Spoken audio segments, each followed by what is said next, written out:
Bonjour à tous. Aujourd'hui, nous allons voir dans les bases de la diététique chinoise les 5 saveurs de la diététique chinoise.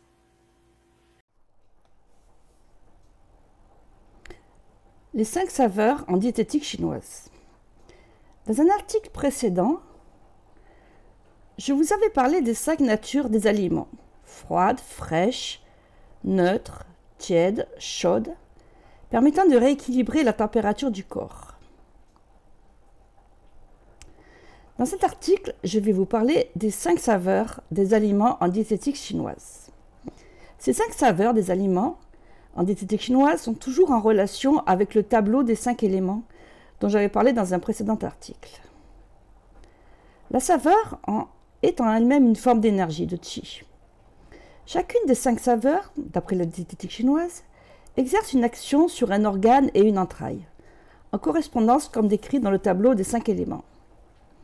La saveur piquante renforce l'énergie du poumon et du gros intestin. La saveur amère renforce l'énergie du cœur et de l'intestin grêle. La saveur salée agit sur l'énergie des reins et de la vessie. Quant à la saveur acide, elle renforce l'énergie du foie et de la vésicule biliaire. Et la saveur douce ou sucrée agit sur l'énergie de la rate, pancréas et de l'estomac. Une saveur en quantité modérée nourrit l'organe qui lui est associé. Donc, manquer d'une saveur induit un déséquilibre des organes associés. Mais attention, lorsqu'une saveur est prise en excès, elle risque de nuire aux organes qui lui sont associés. Comme par exemple, la saveur amère, elle est associée au cœur, mais si on prend trop de café, ça donne des palpitations. De même, la saveur douce ou sucrée est associée à la rate, mais si on mange trop de sucré, ça déséquilibre la rate et ça donne de l'humidité. Donc nous allons voir maintenant la saveur piquante. La saveur piquante est extériorisante, c'est-à-dire qu'elle amène l'énergie et les liquides vers la surface du corps, la peau et de la peau. Elle fait donc transpirer. Elle est de nature hyper-yang, c'est-à-dire hyper chaude. Elle chasse le froid, le vent et leurs manifestations pulmonaires, parce qu'elle est associée au poumon. Elle traite aussi les digestions difficiles, de nature froide, parce qu'elle est associée au gros intestin. De plus, la saveur piquante est dispersante, c'est-à-dire qu'elle fait circuler l'énergie et le sang. On l'utilise aussi en cas de stagnation d'énergie ou en cas de stase de sang. Les stases de sang, c'est ce qui donne des douleurs en coup de poignard. Mais attention, en excès, cette saveur disperse l'énergie du poumon et du gros intestin. Alors, parmi les aliments de nature piquante, on trouve la plupart des épices et des herbes aromatiques. Les poivres, la ciboulette, la cannelle, la menthe, l'oignon, la moutarde, le piment, le clou de girofle, le gingembre, le chou rave, le navet, le basilic, l'anis étoilé, le vin, le radis rouge, le radis noir, l'ail, le fenouil. Maintenant, nous allons voir la saveur amère. La saveur amère, en diététique chinoise, a la propriété d'assécher l'humidité interne de l'organisme, qui se manifeste par certains œdèmes ou certaines diarrhées chroniques. Elle draine aussi la chaleur, se manifestant en excès dans certaines parties du corps. Fièvre, inflammation, troubles du cœur émotionnel. La saveur amère renforce les fonctions du cœur et de l'intestin grêle.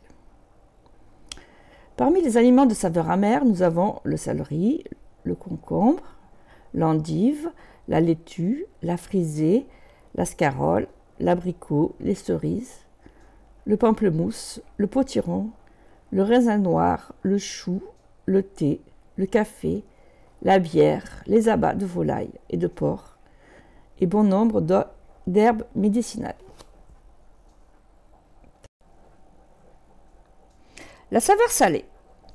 La saveur salée en diététique chinoise a la propriété de ramollir et d'assouplir ce qui est dur, comme les amas de matière, les indurations, les plaies, les stases de sang, les kystes, les nodosités et les goitres.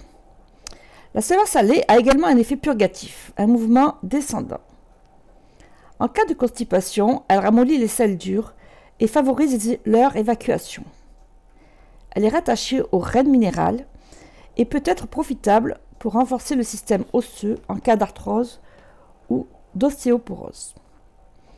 Consommer une petite quantité de cette saveur salée nourrit l'énergie des reins.